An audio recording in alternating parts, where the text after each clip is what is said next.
Several jurisdictions require exterior walls to be finished with stucco, exterior insulation and finish systems, or other approved material before electrical equipment can be installed. Las Vegas, Nevada, Maricopa County, Arizona, Miami-Dade County, Florida, Orlando, Florida, and Phoenix, Arizona all have this requirement. The 2004 Florida Building Code states that exterior walls must be protected from moisture entry. National Electrical Code Section 312.2 requires a minimum 0.25-inch airspace behind electrical equipment mounted on raw block walls.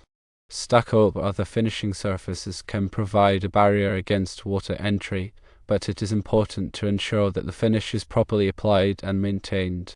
There are several options to address moisture entry concerns. Firstly, caulk or other sealing materials can be used to fill gaps and prevent moisture entry behind electrical equipment. Secondly, installing electrical equipment on pre-finished walls ensures that the wall is already protected from moisture entry. Thirdly, treating raw block walls with a moisture-resistant coating or sealant can help prevent moisture entry. It is recommended to consider acquiring pre-finished walls or pre-treating raw block walls for exterior electrical equipment installations in areas with high moisture or rainfall.